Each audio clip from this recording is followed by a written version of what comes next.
So what I want to do in this lesson is to continue to look at this idea of ionization energy. And I want to continue on with beryllium.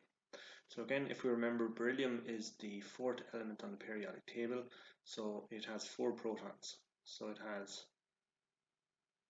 a +4 positive charge come from its nucleus. And remember, this nucleus, this positive charge that comes from the 4 protons in the nucleus, is going to have an impact on the electrons that are outside here in the different energy levels. So if it has 4 protons, it has to have 4 electrons. So it's going to have 2.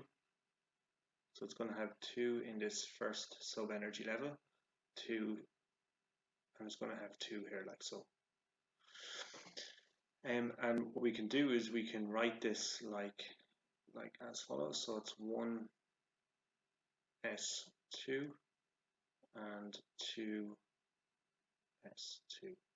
So this here is the electronic configuration for the element beryllium. Now we talked already about the first ionization energy. So if we wanted to pull off one of these electrons, so let's say if I wanted to take this electron here and I wanted to pull it out like so, what's going to happen is this will turn into an ion, and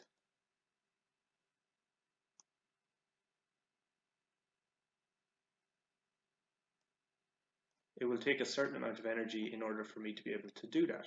So the amount of energy that I'll need to pull this electron off, let's say, pull all of the electrons off a mole of beryllium, it's 900 kilojoules per mole.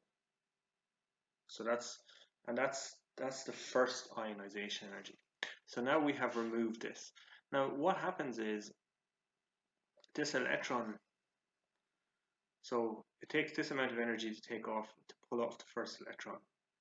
So what are the things that, so again, the charge that's in the nucleus, that's going to hold on to the outer electron. So in order for me to pull it off, I have to use some energy. And what this will do is this will create a beryllium ion. And this is like, if you like, this is the first ionization energy. So the way we can write this, we can write it something like this. So X, so this is just like, this X can stand for any particular element. The G indicates the state that it's in. And what happens is you get X and you get a positive charge plus, and it's still in a gas, plus an electron. So this is the first ionization energy. So in order to turn any element to take an element, and what we're talking about here is we're taking a sample, a mole of a sample.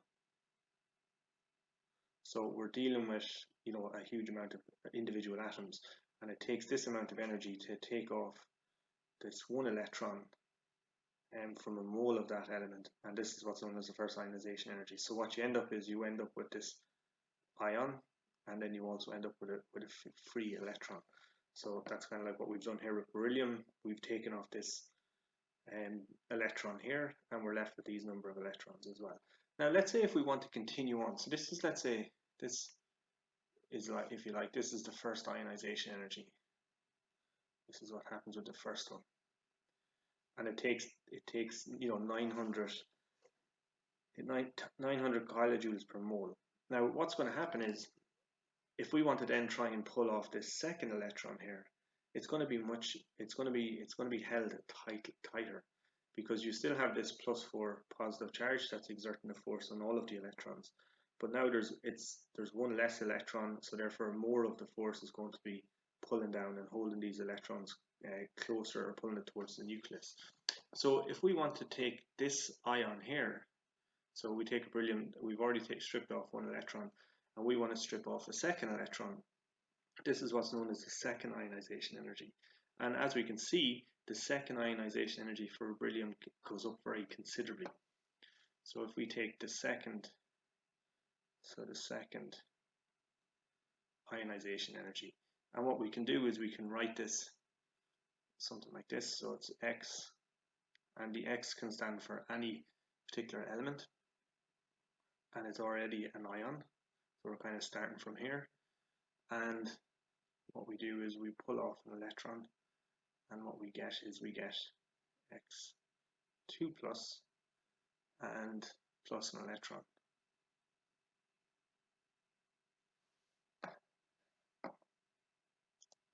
So let's say when we go through this, let's say with beryllium, so we have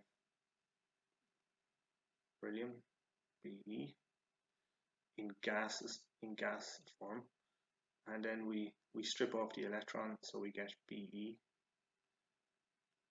plus, and it's still in gas form, plus an electron. And then if we want to strip off then this second electron here, what we're going to end up with something like this. So it's going to be Be plus. We're going to end up with Be2 plus, plus an electron. And these electrons are negatively charged. So what we're essentially doing then with this, with the second ionization energy, is we're pulling off the second electron. So we're taking the second electron and we're pulling it off. So what we have then is we have this, we end up with this kind of an ion here. And this then is what's known, in order to be able to do this, to pull off the second electron, this is what's known as the second ionization energy. And as we can see for beryllium, there's a considerable increase in the second the amount of energy that's needed to pull off the second electron. So you can see it's gone from 900 kilojoules per mole up to 1758 kilojoules per mole. So we see that there's more and more energy needed. Then if we want to continue on and we want to pull off, let's say, one of these electrons here, it's going to take this amount of energy. And then if we want to pull off all of the electrons, it's going to take this amount of energy here as well. So what we can see is that as we try and pull off electrons that are closer and closer to the nucleus, we're going to have to use considerably more and more energy to do that. Now, what these experiments show as well is that, it gives more evidence, if you like, to show or highlight the existence of energy levels. So remember, we have, n is equal to 1. This is the energy level. Then we have n is equal to 2, n is equal to 3, and so on and so forth. So the fact that it becomes harder and harder to pull off electrons as they become closer and closer to the nucleus, and this shows in the pattern that we see when we look at the ionization energies that are required in order to ionize, for example, an atom such as beryllium. And what we can do as well is we can actually look at a graph like this. So we're just taking this information here and we're putting it in graph form. So what we're saying is to pull off this first electron, it takes this much energy. Then to take off the second electron, it takes, there's an increase, so around this amount of energy. But what we can see then is, as we get to, let's say, the third and the fourth electron, we're trying to pull this off, there's a dramatic increase in the amount of energy that's needed. So you can see this jumps way up. So it's much harder to pull these electrons away from the nucleus of beryllium, for example. And it's the same with other atoms as well. So we can see this dramatic jump up here. As we move across and we try and take off more and more electrons, it takes considerably more energy to do that. And this is just looking at, for example, an atom of beryllium, or a mole of beryllium. Now, as we can imagine, as this charge gets bigger, so when we start to deal with bigger and bigger atoms, or atoms that have a bigger atomic number, what starts to happen is these numbers here grow massive. They grow much more exponentially, and that's because the charge in here is going to be much bigger, and it's going to have a much tighter hold on the electrons that merge around it. So this is the fourth. So beryllium is the fourth atom on the periodic table, or the fourth element. So imagine when you start to move across the periodic table. So we have beryllium here. So imagine when you start to move across here.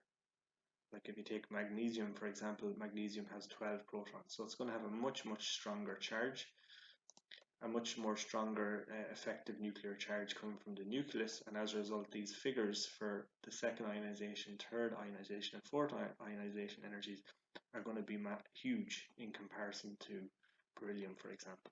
So that's kind of like a trend. That's what happens. So in order really to turn an atom, or to even turn a mole of atoms into ions, it takes a considerable amount of energy in order to be able to try and do that. So that's kind of like what we mean by ionization energies. So hopefully that makes sense, and that's just kind of introducing the idea. We looked at the first ionization energy level, but there's also second, third, and fourth, and fifth, and sixth, and it keeps going on and on and on, depending on the number of electrons that you have. But as you start trying to pull electrons, as you start to get closer and closer to the nucleus, and you're pulling away electrons that are closer and closer to the nucleus, the amount of energy that's needed to pull those electrons off the atom increases massively, so it does. Okay, so thank you for listening.